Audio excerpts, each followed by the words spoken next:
नमस्कार दोस्तों, स्वागत है एक बार फिर से आपका अननोन अकेडमी में। आप सभी बच्चों को नए वर्ष की हार्दिक शुभकामनाएं और कोशिश करेंगे कि ये साल हमारा बेहतर हो। आज से हम लोग स्टार्ट करने जा रहे हैं क्वेश्चन बैंक और कोशिश करेंगे कि ये क्वेश्चन बैंक को हम लोग कंप्लीट कर ले। इसमें हम लोग सामाजिक विज्ञान के सारे इंपॉर्टेंट क्वेश्चन जो जैक में यानी झारखंड एकेडमिक काउंसिल यानी झारखंड शैक्षणिक अनुसंधान और परीक्षण परिषद द्वारा जो क्वेश्चन पूछे गए हैं वो सारे इसमें दिए गए हैं, तो उन सभी इंपॉर्टेंट क्वेश्चन को हम लोग करेंगे। हालांकि इसमें बहुत सारे तरह के क्वेश्चन जैसे कि एमसीक्यू भी है, वेरी शॉर्ट आंसर राइटिंग भी है यानी अति लघु उत्तरीय प्रश्न भी है, और इसके अलावा शॉर्ट क्वेश्चन भी है और लॉन्ग आंसर टाइप क्वेश्चन। तो हम लोग कोशिश करेंगे कि एमसीक्यू तो आप खुद से पढ़ के कर सकते हो, वेरी शॉर्ट भी कर सकते हो, अगर इंपॉर्टेंट लगा तो वो टिक लगा देंगे, और शॉर्ट्स में भी हम ज्यादातर क्या करेंगे, क्वेश्चन टिक ही लगाएंगे। जो हम समझाएंगे वो लॉन्ग क्वेश्चन ज्यादातर होगा। ऐसा नहीं है कि वेरी शॉर्ट या शॉर्ट वाला भी नहीं समझाएंगे, अगर मुझे लगे कि वो ज्यादा इंपॉर्टेंट है तो उसको भी समझा देंगे। और बाकी तो आप लोग खुद से करोगे ही, पता ही है, इतने साल से तो करते ही आ रहे हो, इतने महीने से कर ही रहे हो। तो चलिए आज का हम लोग क्लास शुरू करते हैं। तो जैसा कि पहले बोला कि सामाजिक विज्ञान है, तो सामाजिक विज्ञान में आपको पता है कि 4 सब्जेक्ट्स है ना। तो 4 सब्जेक्ट्स में सबसे पहले हमारा क्या है, इतिहास है, फिर भूगोल है, फिर नागरिक शास्त्र और फिर अर्थशास्त्र। तो हमारा जो पहला सब्जेक्ट होगा जिसको हम लोग कंप्लीट करने की कोशिश करेंगे वो इतिहास, यानी कि चैप्टर 1 से लेकर के इसमें जितने भी है 1 से लेकर के शायद से टोटल 5 चैप्टर्स है। तो चैप्टर 5 तक सारे इसमें क्वेश्चन आंसर दिए गए हैं, तो यानी कि हम लोग एक तरह का रिविजन भी करेंगे और साथ ही साथ इंपॉर्टेंट क्वेश्चन को भी देखते चलेंगे। ठीक है, इसके बाद इसी तरह से भूगोल का करना है, फिर नागरिक शास्त्र सिविक्स का, और फिर अर्थशास्त्र यानी इकोनॉमिक्स का करेंगे। तो चलिए, ये वाला लेक्चर बहुत ज़्यादा इंपॉर्टेंट होने वाला है। इतिहास का जो लेक्चर है कोशिश करेंगे कि ये जो पहला लेक्चर है इसी में सारा इतिहास का इंपॉर्टेंट सेक्शन कवर कर ले। अगर नहीं होता है तो पार्ट 2 इसके लिए भी आ जाएगा, इसके लिए घबराना नहीं है। कोशिश करेंगे कि जितना जल्दी हो सके 30 मिनट 40 मिनट तक ही उसी में कंप्लीट करने की कोशिश करें। अगर नहीं होता तो फिर देखते हैं आगे। फिलहाल चलिए हम लोग स्टार्ट करते हैं अपना सब्जेक्ट जो कि है इतिहास। इतिहास का पहला चैप्टर तो हम लोग स्टार्ट करेंगे आज से इतिहास। और इसका बुक का नाम देखिए, यही बुक का नाम है ना आपका, भारत और समकालीन विश्व 2। इसी में हमारा पहला जो चैप्टर है, जैसे कि आप लोगों को याद ही होगा, यूरोप में राष्ट्रवाद का उदय, हमने पढ़ा ही था। इसी का देखिए जैसे कि एमसीक्यू है, तो एमसीक्यू इंपॉर्टेंट एमसीक्यू यहाँ दिए हुए हैं, वो भी पढ़ लीजिएगा, ज़्यादा हार्ड है भी नहीं, और एक बार पढ़ लीजिएगा तो समझ में भी आ जाएगा। फिर उसके बाद अति लघु उत्तरीय प्रश्न यानी कि वेरी शॉर्ट आंसर क्वेश्चन। ठीक है, ये वाला इसमें देखिए जैसे कि यूटोपिया आ सकता है, आपको फेडिक्स सोरियो आ सकता है, ये सारा सब इम्पोर्टेंट है वर्ड, है ना। निरंकुशवाद भी आपका आ सकता है, तो ये 3 वर्ड इम्पोर्टेंट है। फिर राष्ट्र या नेशन क्या है वो हो जाएगा, वियना संधि का उद्देश्य क्या है, तो ये सब क्या है, ये सब इम्पोर्टेंट वर्ड्स है। तो ये वेरी शॉर्ट में यही चांसेस है कि यही सारे वर्ड्स पूछे जा सकते हैं। ठीक है, फिर आते हैं हम लोग यहाँ देखिए लघु उत्तरीय प्रश्न यानी शॉर्ट आंसर टाइप क्वेश्चन। तो इसमें भी सबसे देखिए ये वाला जो क्वेश्चन है ना, 1848 ईस्वी के फ्रांसीसी क्रांति के क्या कहलाता है, ये लुईस 16 के टाइम पे होने वाले फ्रांसीसी क्रांति से अलग है। ठीक है, लुईस 16 जो हुआ था वो बहुत पहले हुआ था 1789 में, जबकि ये कब हो रहा है 1848 में। तो ये वाला इंपॉर्टेंट हो जाता है। ठीक है, कि आप कंफ्यूज हो जाओगे ये क्वेश्चन का आंसर देने में, इसलिए ये थोड़ा पढ़ लीजिएगा। इस समय कौन राजा रहता है, इस समय रहता है बोर्बोन राजवंश का ही लुई फिलिप। ठीक है, तो इसको पढ़ लीजिएगा एक बार। फिर इम्पोर्टेंट और कौन सा है, तो यूरोप में राष्ट्रवाद को फैलाने में नेपोलियन बोनापार्ट किस तरह से सहायक हुआ, पढ़ लीजिएगा इसको भी। गैरिबाल्डी के कार्यों की चर्चा करें, ये उतना इम्पोर्टेंट नहीं है, इसको रहने दीजिए। अगला प्रश्न है कि निम्नलिखित पर टिप्पणी कीजिए, जैसे कि जिसपे मेजिनी इम्पोर्टेंट नाम है बहुत ज़्यादा, इटली का एकीकरण के लिए बहुत ज़्यादा इंपॉर्टेंट व्यक्ति है ये। ठीक है, फिर काउंट कामिल दी काबूर, ये भी इम्पोर्टेंट है, ये किस लिए, ये भी इटली के लिए। ठीक है, फिर यूनानी का स्वतंत्रता, ये भी इम्पोर्टेंट है। ठीक है, इसको भी कर लीजिएगा। तो ये 3 इम्पोर्टेंट इसमें हो गए। फिर आगे देखते हैं ये वाला, मारियाना और जर्मेनिया कौन थे, जिस तरह उन्हें चित्रित किया गया उनकी क्या महत्व था। ठीक है, तो मारियाना और जर्मेनिया जैसा कि आपको पता है ये दोनों रूपक थे, मतलब जैसे कि हमारे लिए भारत माता है उसी तरह से मारियान और जर्मेनिया भी थे। मारियान किसके लिए थी, तो मारियान थी फ्रांस के लिए, और जर्मेनिया किसके लिए थी, नाम से पता चला जर्मन राष्ट्र के लिए, तो उनके लिए। तो इसके बारे में पढ़े हैं तो कर लीजिएगा। अब देखिए ये वाला क्वेश्चन जो है इम्पोर्टेंट, ये भी ज़्यादा अच्छा है। जैसे कि हम अपने शासन वाले क्षेत्र में शासन व्यवस्था को ज्यादा कुशल बनाने के लिए नेपोलियन ने क्या क्या बदलाव किए। तो ये जो बदलाव है ये प्रशासनिक बदलाव है ज्यादातर। तो ये इंपॉर्टेंट है, ठीक है, ये वेरी वेरी इंपॉर्टेंट है, इसको याद कर लीजिएगा। बाल्कन प्रदेशों में राष्ट्रवादी तनाव क्यों पनपा, ये भी इंपॉर्टेंट क्वेश्चन है, तो ये भी कर लीजिएगा। एकीकरण की प्रक्रिया दी हुई है, तो उम्मीद करते हैं कि या तो जर्मनी का एकीकरण आ सकता है या फिर इटली का एकीकरण आ सकता है, और इसमें मेरे को ज़्यादा लगता है कि इटली का पूछना चाहिए इस बार, ठीक है। तो ये वाला क्वेश्चन देख लीजिए। इटली का एकीकरण अगर समझाना हो तो ऐसे समझ सकते हैं कि इटली का एकीकरण में विक्टर एमेनुअल द्वितीय, ये सबसे ज़्यादा इंपॉर्टेंट है क्योंकि ये उस समय का शासक था, राजा था, और उसका वित्त मंत्री जो था वो कौन था, काबुए था। इसके अलावा गैरिबाल्डी भी था। इन्होंने मिल करके क्या किया, इटली का एकीकरण किया। तो प्रक्रिया के रूप में देखा जाए तो इटली अनेक वंशानुगत राज्यों में और बहुत राष्ट्रीय हैब्सबर्ग साम्राज्य में बिखरा हुआ था। 19वीं सदी के मध्य इटली में 7 राज्यों में बटा हुआ था। मतलब इटली कितने भागों में बटा हुआ था, 7 राज्यों में अलग अलग। युद्ध के जरिए इतालवी राज्यों को जोड़ने की जिम्मेदारी किसको मिली थी, तो सार्डिनिया पिडमोंट, जो मेन वहाँ पे इटली का राजा जहाँ रहता था, वो जगह का नाम है, वो क्षेत्र का नाम है बोले तो, एरिया का, और उसका राजा कौन था, विक्टर एमेनुअल द्वितीय। तो विक्टर एमेनुअल द्वितीय ने यह जिम्मेदारी सार्डिनिया पिडमोंट के ही मंत्री कौन थे, काबूल को दे दिया गया, और मंत्री काबूल ने क्या किया, इटली के प्रदेशों का एकीकरण करने वाले आंदोलन का नेतृत्व किया, ठीक है। स्टार्टिंग यही किया। काबूल ने सबसे पहले क्या किया, फ्रांस से सार्डिनिया पिडमोंट के एक चतुर कूटनीति करके उसने क्या किया, ऑस्ट्रेलियाई नहीं है, ऑस्ट्रियाई होगा, ठीक है, ऑस्ट्रेलियाई नहीं है, ऑस्ट्रियाई बल होगा। यहाँ पे स्पेलिंग गलत है, कौन सा बल होगा, ऑस्ट्रियाई। तो देख लीजिए बुक में ऑस्ट्रियाई लिखा हुआ है, ठीक है। इसको हम साफ कर देते हैं, और इसका देख रहे हैं ना यहाँ पे ऑस्ट्रेलियाई कह दिया है, ये ऑस्ट्रेलियाई नहीं है, ऑस्ट्रियाई है केवल, सिंपल सा। ऑस्ट्रियाई बलों को हरा पाने में कामयाब हुआ। गैरिबाल्डी के नेतृत्व में भारी संख्या में सशस्त्र सैनिक स्वयं सैनिकों ने इस युद्ध में हिस्सा लिया। 1860 में वे दक्षिण इटली, मतलब जैसे कि ये इटली देखिएगा मैप में, तो इटली कुछ इस तरह से है, ठीक है। तो दक्षिण इटली, इन राज्यों में उन्होंने क्या किया, 2 सिसिलियों के राज्यों में प्रवेश कर गया। यहाँ पे एक सिसिली आइलैंड है यहाँ छोटा सा, तो ये भी इटली का ही पार्ट माना जाता है। यहाँ पे आगे स्पेनी शासकों को हटाने के लिए स्थानीय किसानों का समर्थन पाने में सफल है। तो गैरिबाल्डी ने किसका सहायता लिया, किसानों का सहायता लिया, और किसको भगाया, स्पेन के शासकों को, यानी कि जिनका कब्जा इन पर था वो थे स्पेन। तो इन दोनों क्षेत्रों को उसने क्लियर किया, स्पेन से छुड़ा लिया। इस प्रकार इटली का एकीकरण पूरा हो गया और 1861 में विक्टर एमेनुअल द्वितीय को एकीकृत इटली का राजा घोषित किया गया। तो ये भी आसान ही, एक बार समझने का दे रही है। फिर राष्ट्रवाद के विकास में भाषा और लोक परंपराओं को महत्व की चर्चा की है। तो ये भी इंपॉर्टेंट हो सकता है क्वेश्चन, ठीक है। तो इसको भी एक बार पढ़ लीजिएगा। क्वेश्चन में क्या बोल रहा है कि किस तरह से भाषा और लोक परंपरा ने महत्वपूर्ण भूमिका निभाई किसी भी राष्ट्रवाद के फैलने में। तो जैसा कि आपको पता है कि किसी भी जगह पर बहुत सारी संस्कृति है ना, बहुत सारे वहाँ के गाथाएं, कहानियां। तो काव्य कला में ऐसे समझ सकते हैं जैसे कि अशोक का कहानी, चंद्रगुप्त की कहानी, देखते हैं ना सीरियल्स, बहुत सारे सीरियल्स बने हैं इस पर। तो वो सब ये क्या दिखाना चाहते हैं कि हमारा जो लोक परंपरा है वो बहुत ज़्यादा भव्य है। तो इसी तरह से काव्य कला, फिर कहानियाँ, किस्से, संगीत और राष्ट्रवादी भावनाओं को गढ़ने और व्यक्त करने में सहयोग देता है। रोमानी कलाकारों और कवियों ने तर्क वितर्क और विज्ञान के महिमा मंडल और आलोचना की, और उसकी जगह पर भावनाओं और अंतर्दृष्टि और रहस्यवादी भावनाओं पर जोर दिया। रोमानी कलाकार ऐसे कलाकार होते हैं जो कि बहुत ज़्यादा देश से प्रेम करते हैं, ठीक है।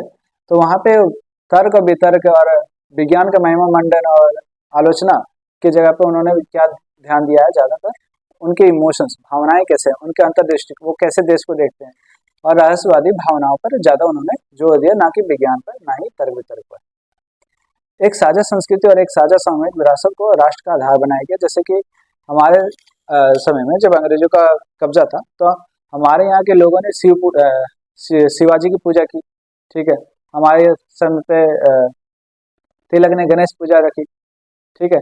इस सब से क्या फायदा हुआ, इस सब से हमारे लोगों के बीच में एक भक्ति भावना भी आए, एक श्रद्धा भी आए, और एक एकता भी आई।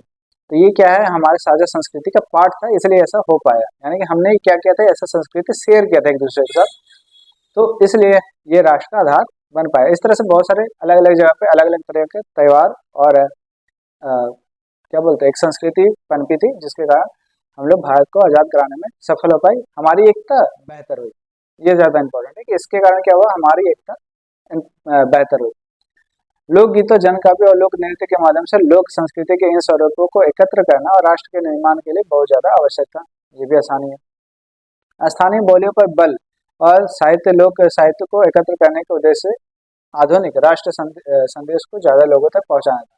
क्योंकि अगर आप किसी एक भाषा का प्रयोग करते हो तो वो किसी सीमित जनसंख्या तक ही पहुंच जाएगी। जैसे कि अगर हिंदी है तो हिंदी वाले केवल ही समझ पाएंगे, ना कि साउथ इंडियंस, यानी जो तमिल, तेलुगु, कन्नड़ ये सब बोलने वाले, वो लोग नहीं समझ पाएंगे। उसी तरह से अगर कन्नड़ में कोई कहानी है, कोई गाथा है, तो वो केवल कन्नड़ वाले समझेंगे। तो इसलिए जरूरी है कि जिस जगह पर बोले जा रहा है वहाँ के स्थानीय बोलियों में ही उसका विकास ज्यादा हो। मतलब अगर हिंदी है तो हिंदी क्षेत्र में वो हिंदी के गाथाएं चले, कन्नड़ कर्नाटक में है तो कन्नड़ भाषा वाले क्षेत्रों में ये फैले।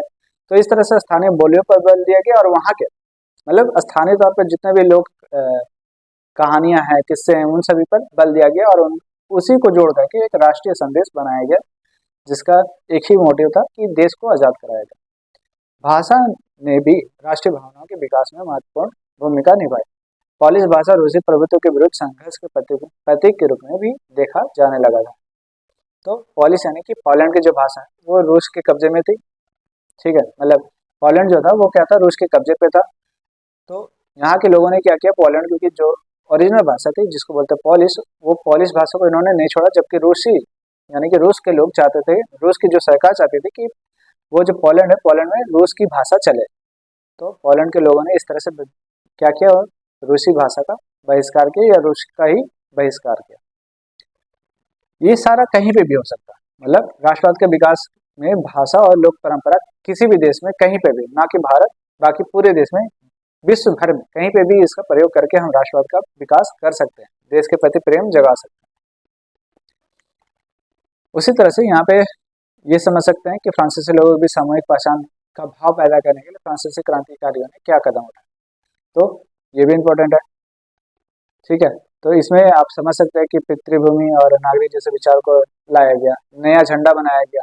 ठीक है, स्टेट जनरल का चुनाव सक्रिय नागरिकों द्वारा किया जाने लगा और जिसका नाम बदल के आपका दिया गया नेशनल असेंबली। राष्ट्र के नाम पर नई स्तुतियां यानी कि गीत लिखी गई, शपथें ली गई, शहीदों का गुणगान हुआ। ये सब के कारण क्या हुआ, यहाँ पे सामूहिक पहचान का भाव पैदा हुआ।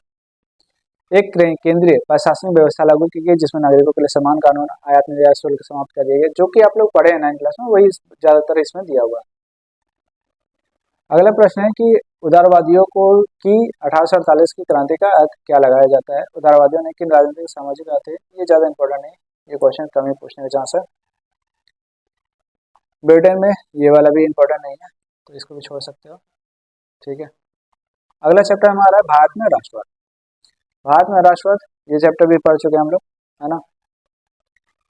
तो इसका एमसीक्यू देख लीजिएगा, इंपॉर्टेंट है। एमसीक्यू भी गलत नहीं होना चाहिए, है ना।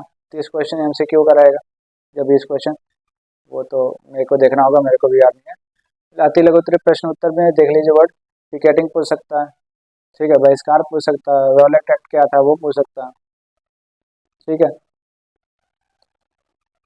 और क्या पूछ सकता है, लघुत्तरीय प्रश्न में देख सकते हैं कौन सा क्वेश्चन पूछ सकता है। तो ये वाला इंपॉर्टेंट है कि पहले विश्व युद्ध में भारत में राष्ट्रीय आंदोलन के विकास में किस प्रकार योगदान है। तो ये भी इंपॉर्टेंट क्वेश्चन है, तो इसको पढ़ लोगे तो ऐसे भी समझ में आ जाएगा। क्या है कि देश के बारे में, अपनी ही देश के बारे में तो आसान है, पढ़ लोगे समझ में आ जाएगा। फिर से और कौन सा क्वेश्चन देख सकते हैं, ये क्वेश्चन देख सकते हो कि गांधी जी ने असहयोग आंदोलन वापस लेने का फैसला क्यों किया। तो असहयोग आंदोलन अपने पूरे जोर पे चल रहा था जब महात्मा गांधी ने क्या किया, 1922 में वापस ले लिया। इसका कारण क्या था, आपको पता ही होगा, चौरी चौरा कांड, है ना। महात्मा गांधी अहिंसक ढंग से आंदोलन करना चाहते थे हमेशा, तो उनके आशा का विपरीत हो गया, उल्टा हो गया। सत्याग्रहियों ने, मतलब अब ये हिंसक हो गया, तो अब वो चाहते थे कि सत्याग्रह को पहले प्रशिक्षण देने की आवश्यकता है, इसलिए क्या किया उन्होंने, बोला कि हम वापस ले लेंगे। ये हिंसक कब हुआ था? हिंसक हुआ था 1922 में गोरखपुर में स्थित चौरी चौरा। गोरखपुर कहाँ है? यूपी में। ठीक है। यहाँ पे एक शांतिपूर्ण जुलूस पर पुलिस के साथ हिंसक टकराव हो गया, जिसके कारण बाद में क्या हो गया, पूरी तरह से हिंसा हो गई। बहुत सारे पुलिस, मतलब वहाँ का जो पुलिस स्टेशन था, पुलिस थाना था, उसको जला दिया गया था और वहाँ पे बहुत सारे लोगों का वहाँ पे क्या हो गया, मृत्यु हो गया था। तो इसी पर वो सोचने लगे थे कि यदि लोग हिंसक हो जाएंगे तो अंग्रेजी सरकार भी उत्तेजित हो जाएगी। उत्तेजित हो जाने का मतलब यहाँ पे है कि सरकार भी अब क्या करेगी, डंडा और बंदूक और बहुत सारे अलग अलग तरीके का यूज करके हमें दबा देगी और आतंक का राज स्थापित हो जाएगा। इससे अनेक निर्दोष लोग क्या हो जाएंगे, मारे जाएंगे। और महात्मा गांधी ऐसा नहीं चाहते थे, जैसा कि जालियांवाला बाग हत्याकांड में हुआ था। तो इसलिए उन्होंने क्या किया, उन्होंने अपना आंदोलन वापस ले लिया। सत्याग्रह क्या है? ये छोटा क्वेश्चन है, छोटे में आएगा। ठीक है, इतना बड़ा लिखने नहीं है। मेन क्या पॉइंट है कि सत्याग्रह क्या है। तो सत्याग्रह का जो परिभाषा है, यहाँ तक आप लोग याद रख लीजिए, काफी है। अब जालियांवाला हत्याकांड कांड, इस पर टिप्पणी आ सकता है, तो ये भी समझ लोगे तो आसानी है। जैसे कि यहाँ पे सत्यपाल और मतलब रॉलेट एक्ट का जो विरोध हो रहा था 1919 में, रॉलेट एक्ट लाया गया था, जिसका विरोध कर रहे थे महात्मा गांधी और सत्यपाल कुछ लोग। तो इनको क्या कर दिया गया था, जेल में डाल दिया गया था। उसी के बारे में यहाँ पे पूरा डिटेल दिया गया, तो इसको पढ़ लीजिएगा, उतना हार्ड है भी नहीं, समझ में आ जाएगा। और कौन क्वेश्चन देखा जाए, खिलाफत आंदोलन पर एक टिप्पणी लिखिए, ये भी देख सकते हो क्वेश्चन। ठीक है, क्वेश्चन सारे इंपॉर्टेंट है। ठीक है, लेकिन सारा क्वेश्चन टिक लगाएंगे, अभी आपके पास ज़्यादा टाइम है नहीं, मुश्किल से आपको 1 महीना मिला है। 1 महीने में आपको सारे सब्जेक्ट्स करने हैं, अगर आपने नहीं पढ़ाई किया तो, है ना। तो इसलिए हम चुन चुन के लगा रहे हैं जो ज़्यादातर चांस है कि एग्जाम में पूछे जाए। फिर क्वेश्चन ये है कि शहरों में असहयोग आंदोलन धीमा क्यों पड़ने लगा, ये क्वेश्चन इंपॉर्टेंट है।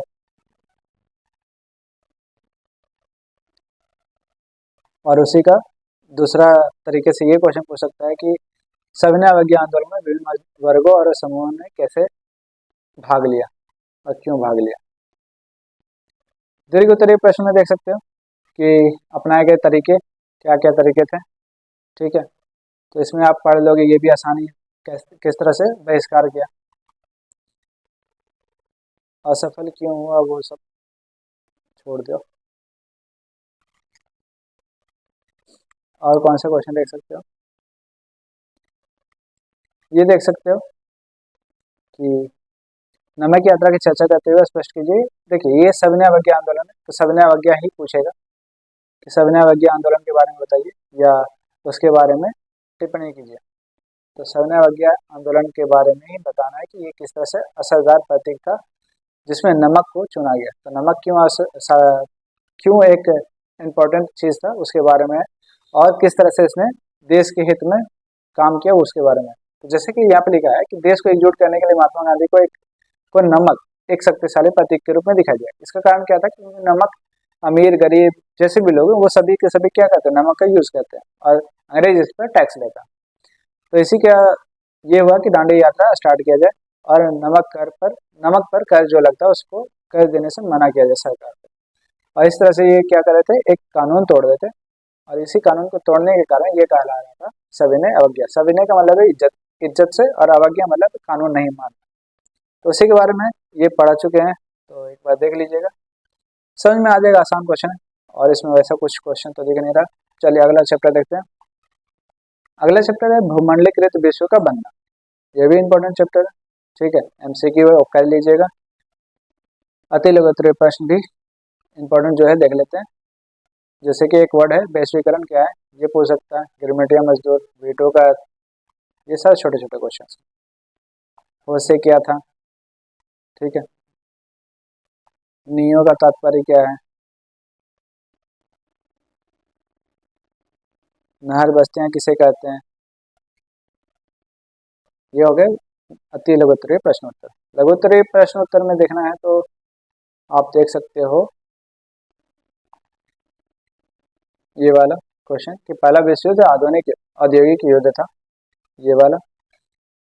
कृषि अर्थव्यवस्था का प्रथम विश्व युद्ध के प्रभाव का वर्णन करें, मतलब किस तरह से प्रथम विश्व युद्ध ने कृषि के अर्थव्यवस्था को प्रभावित किया वो बताना है।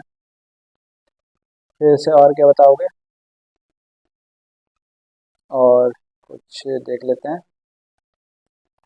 ये वाला क्वेश्चन, ब्रिटेन वुड्स समझौते का क्या आता है, इंपॉर्टेंट है, ठीक है। और क्वेश्चन अगर देखना जाए तो ये वाला क्वेश्चन, ठीक है, कि खाद्य उपलब्धता पर तकनीक के प्रभाव को दर्शाने के लिए दो उदाहरण दीजिए। ये इंपॉर्टेंट क्वेश्चन है। कॉर्न लॉ, ये भी इंपॉर्टेंट क्वेश्चन है, ठीक है। कॉर्न लॉ यानी कि मक्के पर आयात पर लगने वाला, ठीक है, टैक्स है, उसके बारे में वो पूरा डिटेल में। फिर अफ्रीका में रेंडर पेस्ट का आना, इसके बारे में भी इम्पोर्टेंट है, ये भी क्वेश्चन इम्पोर्टेंट है, असल में वेरी इंपॉर्टेंट है, ये आ सकता है, ठीक है। तो ये कर लीजिएगा अच्छे से। भारतीय अर्थव्यवस्था पर महामंदी के प्रभाव, ये भी इम्पोर्टेंट है। अब देखिए यहाँ पे जो ये है ना, भारतीय अर्थव्यवस्था पर मंदी के प्रभाव और महामंदी के कारण, ये दोनों अलग अलग क्वेश्चन है, ठीक है। ये क्या है, ये रिजल्ट है, ठीक है, कि महामंदी के रिजल्ट क्या हुआ और ये किस कारण से हुआ, वाई, ये क्वेश्चन पूछ रहा है वाई।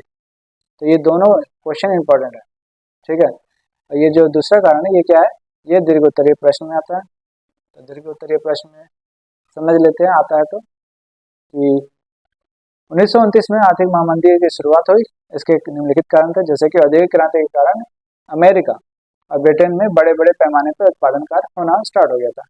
1930 तक तैयार माल का इतना बड़ा भंडार हो गया था कि उसको खरीदार नहीं मिला। अब जैसे समझिए कि आपके पास कोई सामान है और बहुत सारा सामान है, ठीक है, आप उसका रेट अभी शुरू में रख रहे हो 10 रुपये, लेकिन आपके पास कोई आ नहीं रहा, फिर आप किए 9, फिर किए 8, अभी भी कोई नहीं आ रहा, 5, ठीक है, और आपको अब पता चला कि अब 5 से कम करेंगे तो मेरा इसमें नुकसान होना स्टार्ट हो जाएगा, ठीक, इतना समझ में आया। यानी कि 5 रुपये हमारा क्या है, बनाने में उस सामान को खर्च लगा है, लेकिन अभी भी कोई ले नहीं रहा है, तो अब क्या करोगे, अब रखे रखे ऐसा सामान है कि रखे रखे वो खराब हो जाएगा, तो अब क्या करोगे, कोशिश करोगे अब उसको सस्ता ही करके बेचें ताकि खराब ना हो। खराब होगा तो क्यों, क्या हो जाएगा, 5 रुपये का जो लगा है कॉस्ट, जो मूल्य, वो भी खत्म हो जाएगा। तो अब क्या करोगे, नुकसान करके बेचोगे ना, बेचना पड़ेगा, नहीं तो पूरा पूरा 5 रुपये चला जाएगा। अगर 4 रुपये में बेचना स्टार्ट कर देते हो तो आपको क्या हो जाएगा, 1 रुपये का नुकसान होना स्टार्ट हो जाएगा। ये क्या है, एक महामंदी है, ठीक है, यह क्या है, एक मंदी का रूप है। अब यहाँ पे आगे देखते हैं दूसरा पॉइंट क्या बोलता है। कृषि क्षेत्र में अति उत्पादन के कारण कृषि उत्पादों की कीमतें गिरने लगी, जैसा कि बताएं। किसानों ने अपनी घटती आय को बढ़ाने के लिए अधिक उत्पादन करना शुरू कर दिया। ये हुआ क्यों, हुआ इसलिए क्योंकि बिक नहीं रहा था सामान, सस्ता आप बेच रहे हो, ठीक है, सस्ता बेचने के चक्कर में आप क्या कर रहे हो, आप ज्यादा उत्पादन कर रहे हो ताकि ज्यादा बेचोगे।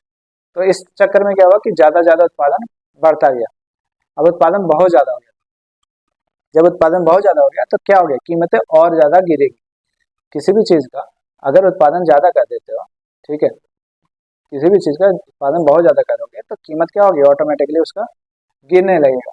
जैसा कि अभी देख ही रहे हो ना, अगर अभी पापा मम्मी से पूछोगे तो अभी पता चलेगा कि कोई भी चीज जो भी मार्केट में बहुत ज्यादा है उसकी कीमत क्या है, बहुत कम है। जैसे कि अभी ठंडा का टाइम है, अभी जो ठंडे के फल है से सब्जियां हैं उसकी कीमत क्या हो गई, वो कम हो गई है। क्यों, क्योंकि उसका उत्पादन बहुत ज्यादा हो चुका है, किंतु इससे कीमतें और गिरने लगी। खरीदारों के अभाव में कृषि उपज पड़े पड़े क्या होने लगी, सड़ने लगी, यानी कोई खरीदने वाला नहीं था, जिसके कारण क्या हो गया, सड़ने लगा। संकट से पहले बहुत से देशों ने अमेरिका से कर्ज लिया था, जो घटकर केवल चौथाई रह गया था। जो देश अमेरिकी कर्ज पर सबसे ज्यादा निर्भर थे, उसके सामने ये गहरा संकट था कि पैसे चुकाएंगे कैसे, क्योंकि कुछ हो नहीं रहा था, कहीं से इनकम हो नहीं रहा था। यूरोप के बड़े बड़े बैंक जो थे वो धराशायी होने लगे, यानी कि खत्म होने लगे, बंद होने लगे। कई देशों की मुद्रा की कीमतें बुरी तरह से गिर गई। अमेरिकी सरकार इस महामंदी से अपनी अर्थव्यवस्था को बचाने के लिए आयातित पदार्थों पर दोगुना सीमा शुल्क वसूल करने लगी, कि जो भी कुछ आएगा मेरे पास उस पर हम क्या कराएंगे, टैक्स डबल लगा देंगे। तो इसके कारण भी क्या हो गया, सामान्य यानी वस्तुएं बिकना बंद हो गई। अमेरिका के शेयर बाजार में शेयरों की कीमत क्या होने लगी, वो भी गिरने लगी। इसी वजह से लाखों व्यापारियों का दिवाला निकल गया, मतलब पूरी तरह से कंगाल हो गए, ठीक है, उनके पास एक पैसा भी नहीं बचा। तो ये महामंदी के मुख्य कारण थे। अब ये G77 क्या है, ये G77 मोटा मोटी समझ लीजिए, ये वाला जो पैराग्राफ है ना, इसमें पूछेगा, एक पैराग्राफ ही पूछेगा, बहुत ज्यादा नहीं पूछेगा। अगर पूछता भी है तो पढ़ लीजिए, कोई दिक्कत थोड़ी ना, ये भी इम्पोर्टेंट, ठीक है। क्या बता दे? चलिए बता देते इसको। G77 देशों से आप क्या समझते हैं? और G77 को किस आधार पर ब्रिटेन वुड्स की जुड़वा संतानों की प्रतिक्रिया कहा जाता है, व्याख्या करें। अब यहाँ पे एक चीज समझना है कि ब्रिटेन वुड्स आया था, ब्रिटेन वुड्स के कारण क्या हो गया? ब्रिटेन वुड्स वुड्स ठीक है, ब्रिटेन वुड्स के कारण क्या हो गया था? IMF का जन्म, अंतर्राष्ट्रीय मुद्रा कोष इसको कहते हैं इंग्लिश में IMF, और वर्ल्ड बैंक, वर्ल्ड बैंक यानी विश्व बैंक, ये दो संस्था का जन्म हुआ। ये दोनों संस्था क्या थे? पूंजीवादी लोगों को ज्यादातर क्या करता था? ऋण प्रदान करता था। तो जो विकासशील देश है वो क्या सोचे कि ये सारे ये जो दोनों है, ये दोनों किसको सपोर्ट करे? सिर्फ और सिर्फ विकसित देशों को। तो वो सोचे कि इससे हम कर्ज मांगने जाते हैं तो ये देने में बहुत ज्यादा नाटक है, तो क्यों ना हम लोग विकासशील देश जितने भी है वो सब मिलकर के एक नया संस्था बनाए, और उसी संस्था का नाम दिया गया G77। जी का मतलब यहाँ पे ग्रुप है यानी समूह, और 77 मतलब 77 देश शामिल है। चलिए इसको समझते हैं। वह विकासशील देश जो द्वितीय विश्व युद्ध के बाद स्वतंत्र हुए, किंतु 50वें और 60वें दशक के पश्चिमी अर्थव्यवस्थाओं की तेज प्रगति से उन्हें कोई लाभ नहीं हुआ। इस समस्या को देखते हुए उन्होंने एक नए अंतर्राष्ट्रीय आर्थिक प्रणाली के लिए आवाज उठाई और अपना एक संगठन बनाया जिसे समूह 77 या G77 के नाम से जानते हैं। ब्रिटेन वुड्स सम्मेलन में अंतर्राष्ट्रीय मुद्रा कोष यानी कि IMF और विश्व बैंक यानी वर्ल्ड बैंक का जन्म हुआ था, जिन्हें ब्रिटेन वुड्स के जुड़वा संतान कहा जाता था। अंतर्राष्ट्रीय मुद्रा कोष और विश्व बैंक पर केवल कुछ शक्तिशाली विकसित देशों का ही प्रभुत्व होता है, इसलिए ब्रिटेन वुड्स सम्मेलन से विकासशील देशों को कोई लाभ नहीं हुआ, यानी कि कोई फायदा नहीं हुआ। यानी कि जैसे बताएं कि इनको अगर ऋण चाहिए होता तो ऋण मिलता नहीं था, भले इनसे कुछ पैसा लिया जाता था उसमें जमा करने के लिए। इसलिए ब्रिटेन वुड्स की जुड़वा संतानों विश्व बैंक और अंतर्राष्ट्रीय मुद्रा के कोष की प्रतिक्रिया के रूप में विकासशील देशों ने क्या किया? अपना एक ग्रुप बनाया जिसको बोला ग्रुप 77, समूह 77 नामक संगठन बनाकर के एक नई अंतर्राष्ट्रीय आर्थिक प्रणाली की मांग की, ताकि अनेक आर्थिक उद्देश्य पूरे हो चुके, उनके आर्थिक उद्देश्य पूरे हो सके, अपने संसाधनों का पूरा नियंत्रण हो सके, कच्चे माल का सही दाम मिले और अपने तैयार माल को विकसित देशों के बाजारों में बेचने के लिए बेहतर पहुंच मिले। इन सभी के उद्देश्य से क्या बनाया गया? G77। तो ये भी एक इम्पोर्टेंट प्रश्न है। फिर ये वाला क्वेश्चन कि प्रथम विश्व युद्ध यूरोप में लड़ा गया परंतु उसके प्रभाव पूरे विश्व में अनुभव किए, उदाहरण दीजिए। तो ये उतना इम्पोर्टेंट नहीं, छोड़ दीजिए उसको। अगला चैप्टर देखते हैं। अगला चैप्टर है औद्योगिकरण का युग, ये भी इम्पोर्टेंट है, ठीक है। तो इसका MCQ पढ़ लेना आपको खुद से। अति लघुत्तरी में देख सकते हैं कि पूर्व औद्योगिकरण किसको कहते हैं, वो पूछ सकता है, ठीक है। स्टेपलर फुलर्स किन्हें कहते हैं, MCQ में आ सकता है ये भी, ठीक है। या फिर वेरी शॉर्ट में भी आ सकता है। कार्डिंग क्या है, ये भी आ सकता है। स्पिनिंग जेनी क्या है, ठीक है। ये सारे इंपॉर्टेंट क्वेश्चन है जो छोटे छोटे हैं। अब लघुत्तरी प्रश्न में देखते हैं कि ये वाले जो क्वेश्चन है, ब्रिटेन में महिला कामगारों ने स्पिनिंग जेनी पे हमला क्यों किया, तो ये भी पढ़ लीजिए, ये समझ जाइएगा आप लोग। स्पिनिंग जेनी एक मशीन है जो कताई का काम करता है, ठीक है। तो महिला कामगारों ने क्यों हमला किया वो आप पढ़ लीजिएगा तो खुद से समझ में आ जाएगा। फिर 17वीं शताब्दी में यूरोपीय शहरों के सौदागर गांव में किसानों और कारीगरों को काम करवाने लगे, ऐसा क्यों कर रहे थे वो भी समझ सकते हैं। इसको भी पढ़ लीजिएगा एक बार, ये वाला इंपॉर्टेंट, ठीक है, इसको याद कर लीजिएगा। सूरत बंदरगाह 18वीं सदी के अंत तक हाशिए पर क्यों पहुंच गया था, इंपॉर्टेंट है ये भी, ठीक है। अब आप बोलोगे इसमें तो सारे टिक लगा रहे हो तो कैसे चलेगा, अब क्या ही कर सकते हैं, अब ज़्यादा इंपॉर्टेंट क्वेश्चन है यही सब। अगर आपको ये तीसरा वाला नहीं करने का मन है तो छोड़ सकते हो, उतना ज़्यादा है भी नहीं इंपॉर्टेंट, लेकिन चौथा वाला ज़्यादा इंपॉर्टेंट है, इसको कर लीजिएगा, ये है इम्पोर्टेंट, ठीक है। आदि औद्योगिकरण नहीं पूछेगा। मैनचेस्टर में बड़े बने कपड़े के आयात पर भारत पर क्या प्रभाव पड़ा, ये भी नहीं पूछेगा। जॉबर किसे कहते हैं, इंपॉर्टेंट है। ये छोटे वाले क्वेश्चन पूछेगा, बड़े वाले में नहीं पूछेगा, देख लीजिएगा, ज़्यादा लंबा लिखने की जरूरत नहीं है, समझ लीजिएगा और छोटा लाइन लिख लीजिएगा, 5-6 लाइन का बस, और क्या। पेशगी क्यों हानिकारक हुआ, ये भी देख लेना है।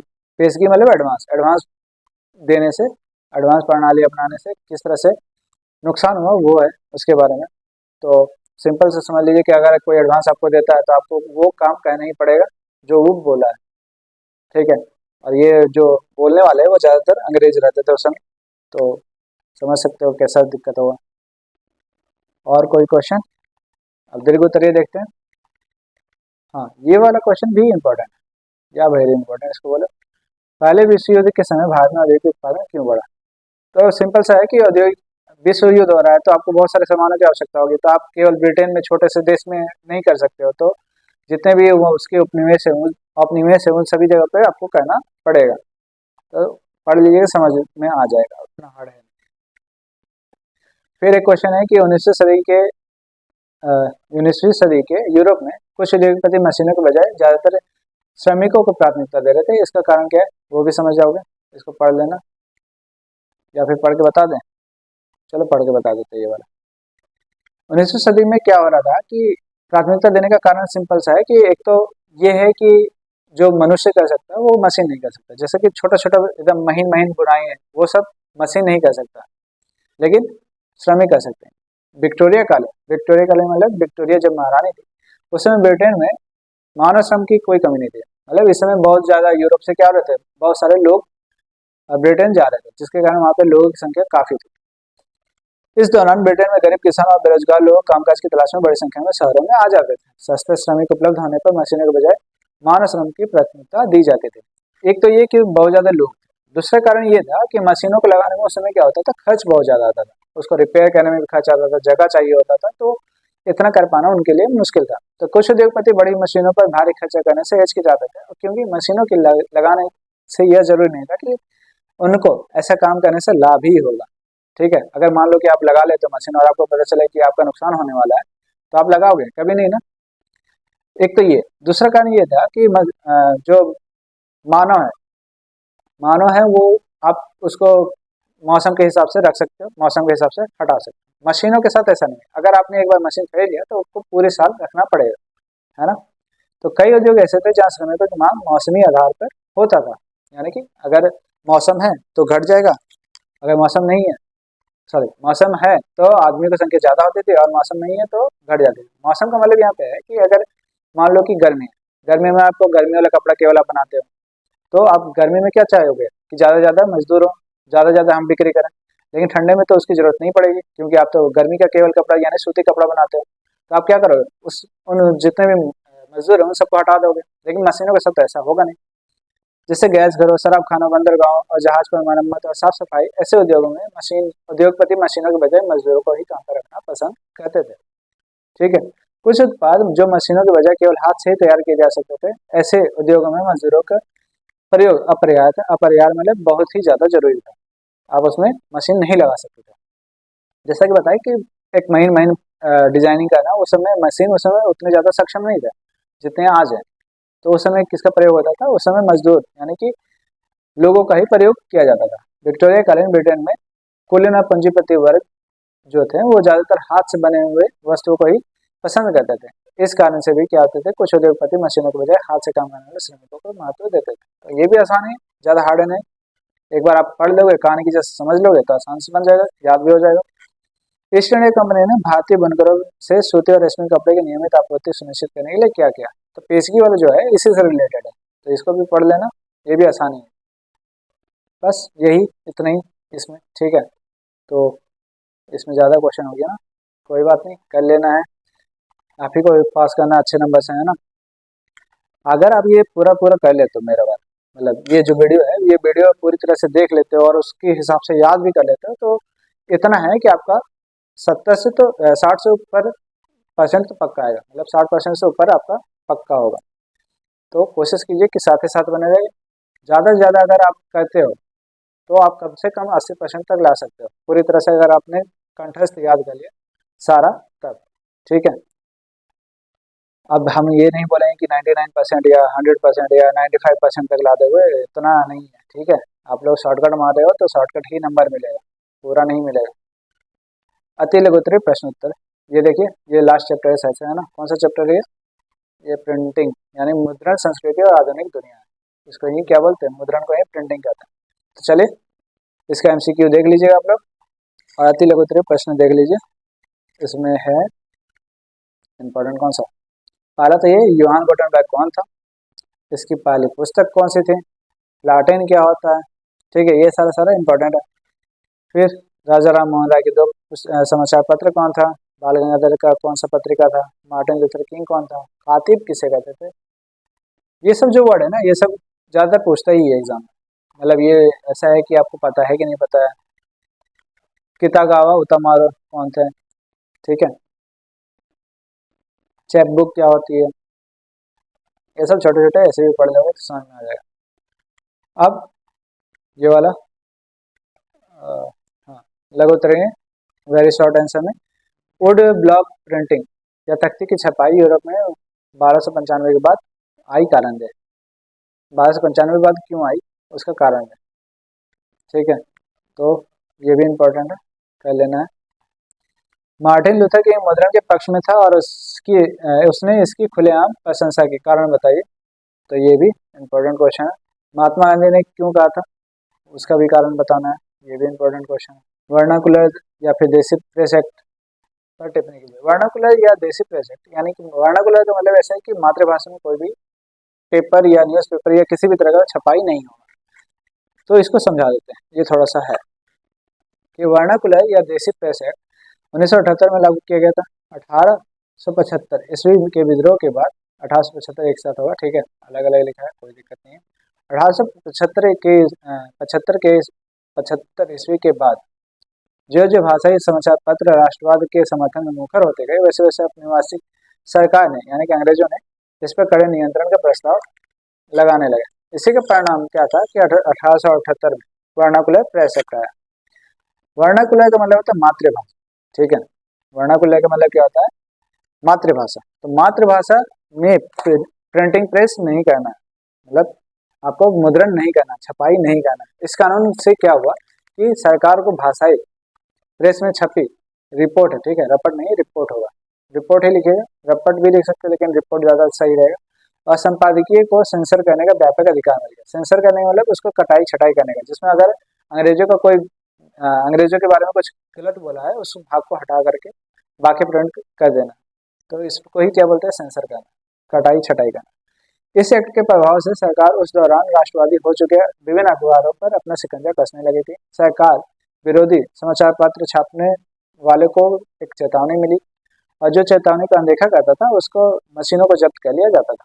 यानी कि यहाँ पे जो भी देसी लैंग्वेज में जो भी प्रिंटिंग प्रेस होता था, उस पर क्या हो गया था, एक नियंत्रण लग गया था कि जो भी अगर सरकार के विरोधी या सरकार के खिलाफ बोलेगा या फिर अपनी भाषा में छापेगा, उन सभी पे क्या होगा, उन सभी के मशीनों को जब्त कर लिया जाएगा, ठीक है, ये वर्नाकुलर प्रेस एक्ट में था। अगला प्रश्न है कि 17वीं सदी के तक चीन में नगरीय संस्कृति में उछाल आया, तो मुद्रा के ये वाला छोड़ दो, ये वाला नहीं पूछेगा, और कौन सा पूछ सकता है, लुई सेबेस्टियन मार्सिये कौन था, ये भी इम्पोर्टेंट व्यक्ति है, तो ये भी देख लीजिएगा। और कौन सा इम्पोर्टेंट है, ये भी देख सकते हो, महिलाओं पर क्या मुद्रण संस्कृति का असर पड़ा, ठीक है,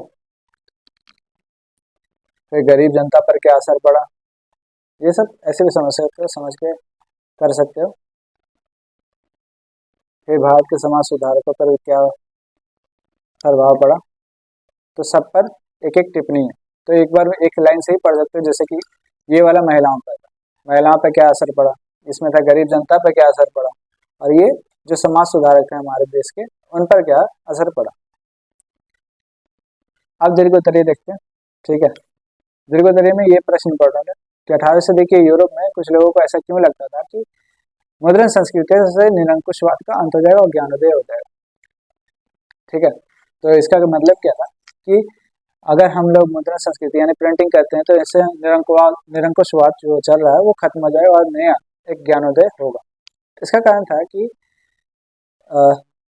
छापे खाने का आविष्कार से अब अधिक संख्या में पुस्तकें छपने लगी और ये पुस्तकें समाज के सभी वर्गों पर पहुंच गई थी, ठीक है, जब आप पढ़ोगे समझोगे तो आपको पता चलेगा कि देश में क्या चल रहा है, देश के अंदर क्या चल रहा है, ठीक है, नए नए विषय के पुस्तकें निकलने लगी, लोगों के पुस्तकों में रुचि बढ़ती गई, जिससे बहुत से लोग पुस्तकों के नियमित पाठक बन गए।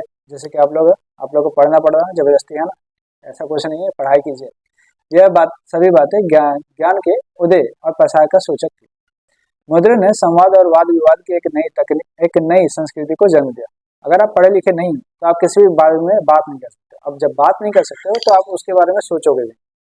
लेकिन अगर आप किसी चीज के बारे में जानते हो और कोई व्यक्ति उसी चीज के बारे में गलत बोल रहा है तो आप तुरंत कूदोगे और बोलोगे कि ऐसा नहीं है ना। इससे क्या होगा, आप दोनों में वाद विवाद होगा, मारा पीटी नहीं, ये केवल बात होगा, ठीक है। और समझ में आना चाहिए, समझ में आएगा दोनों को कि कितना आप लोग दोनों सही हो गलत हो। इस तरह से क्या होता है, आपका ज्ञान बढ़ता है ना। इसको इंग्लिश में हम लोग कहते हैं डिबेट करना, जो कि सही चीज है, अच्छा चीज है। ऐसा नहीं कि गलत है, ऐसा नहीं कि उठ करके मारने पीटने लगो। तो डिबेट डिबेट के जैसा लेना है, ठीक है। तो बातचीत कीजिए, इससे क्या होगा, लोग ज्यादा तर्कशील होंगे। तर्कशील मतलब ज्यादा दिमाग से काम करें। ऐसा नहीं है कि वहाँ पीपल पेड़ पर पानी दे देंगे तो हमको भूत से बचे, हमको भूत लोग नहीं पकड़ेगा, ऐसा कुछ नहीं है, ठीक है। तो इस तरह का छोड़ करके तर्कशील कि पीपल को पानी देने से पीपल बड़ा होगा, वो ऑक्सीजन देता है, ठीक है। इस तरह की बातें करना बेहतर है। बनाते हुए विचारों और आस्थाओं पर प्रश्न चिन्ह लगाना सिखाया गया। बहुत सारे ऐसी चीजें जिनको हम आज भी मानते हैं, ठीक है। तो कुछ चीजें ऐसी है जो वैज्ञानिक रूप से सही है, ठीक है, वैज्ञानिक रूप से सही होती है। और कुछ चीजें ऐसे हैं जिनको आज भी हम लोग ऐसे ही मान रहे हैं बिना कुछ सोचे बूझे, ठीक है। तो ये सब ये सब कब होगा, जब मुद्रण आएगा, प्रिंटिंग आएगा। पुस्तकों में राजशाही को की निरंकुश सत्ता का आलोचना करने की जाने लगी, जिससे कि बहुत से लोग यह मानने लगे कि पुस्तकें समाज को निरंकुशवाद और आतंकी राजसत्ता से मुक्ति दिला करके ऐसा वातावरण तय करेगा जिसमें विवेक यानी कि अ, अपने से आप जो समझ में आता है सही तरीके का चीज और बुद्धि का राज होगा। लुईस सेबेस्टियन और मार्टिन लूथर जैसे समाज सुधारकों ने महसूस किया कि मुद्रण संस्कृति प्रगति और जनता की राय का सबसे शक्तिशाली औजार है, ठीक है। कि लोगों को क्या लगता है, क्या समझ में आता है, वो सब किसमें कर सकते हैं, वो प्रिंटिंग करके बता सकते हैं अपने दिमाग में उनके क्या चल रहा है। ये सबसे शक्तिशाली औजार उनको लगा, इससे बन रही जनमत की आंधी में निरंकुशवाद उड़ जाएगा, ऐसा उन्होंने कहा था। तो इस तरह से ये क्वेश्चन का होता है अंत। इसके बाद है अगला क्वेश्चन कि कुछ लोग किताबों की सुलभता को लेकर के चिंतित क्यों थे, ठीक है। तो इसको कर भी सकते हो, नहीं भी कर सकते, ऐसे इंपॉर्टेंट नहीं है तो छोड़ ही दो। ये क्वेश्चन तो हो ही गया, गरीब जनता पर मुद्रण का क्या प्रभाव पड़ा। अगला ये वाला भी समझ सकते हो कि राष्ट्रवाद के विकास में क्या मदद मिला। तो ये क्वेश्चन भी इम्पोर्टेंट है, इसको कर लेना। इसमें क्या बोल रहा है कि अंग्रेजी काल में ब्रिटिश लेखकों ने ऐसे अनेक पुस्तकों की रचना की जो राष्ट्रीय भावनाओं से ओतप्रोत थी। ओतप्रोत मतलब भरा हुआ था। बंकिम चंद्र चटर्जी का उपन्यास था आनंद मठ, इसमें देश प्रेम के बारे में लिखा हुआ था। और इसी में एक गाना था, मतलब गीत था, जिसको हम लोग आजकल अभी भी गाते हैं, वंदे मातरम, ठीक है। भारतीय समाचार पत्रों ने भी राष्ट्रीय आंदोलन को प्रेरित किया, जैसे कि अमृत बाजार पत्रिका, केसरी मराठा, ये सब क्या है, न्यूज पेपर्स है। और इस समय में क्या था, राष्ट्र प्रेम के बारे में था। अब जब राष्ट्र प्रेम के बारे में पूरा जगत बात कर रहा है तो आपको भी लगता है कि हम भी इसमें सहयोग करें। भारतीय देशी भाषाओं में छपी सामग्री से भारतीय लोगों में आधुनिक वित्तीय और सामाजिक और राजनीतिक विचारों का प्रचार प्रसार किया गया और संपूर्ण भारत में जागृति पैदा की। अब अलग अलग भाषा में पढ़ने वाले लोग, समझने वाले लोग, और उन्हीं की भाषा में अगर कोई पेपर छप रहा है तो ये क्या होता है, एक तरह से उनके विकास को, उनकी बुद्धि को और बेहतर करता है। और जब विकास होता है तो इससे अलग अलग तरह का विकास होता है ना। तो इसमें वित्तीय, सामाजिक, राजनीतिक विचार सारे शामिल होते हैं। और इन सभी से क्या होता है, एक राष्ट्र प्रेम का भाव भी पैदा होता है, ठीक है। मुद्रण संस्कृति के माध्यम से अंग्रेजी प्रशासन की शोषणपूर्ण गलत नीतियों और उनके दावों को उजागर करने में सहायता मिलती है। मुद्रण संस्कृति ने भारत के एक कोने में रह रहे लोगों से संबंधित खबरों को दूसरे क्षेत्र में रह रहे लोगों तक पहुंचाने और सर्वे भारत की पहचान करने को विकसित किया। तो यहाँ पे क्या हो रहा है कि अगर मान लेते गुजरात में कुछ हुआ है, ठीक है, तो पहले क्या होता था कि जब मुद्रा नहीं था, जब प्रिंटिंग नहीं था, तो गुजरात में जो होता था उसका न्यूज केवल गुजरात के आसपास के कुछ इलाकों में ही पहुंच पाता था, गुजरात पूरा होता भी नहीं था, ठीक है।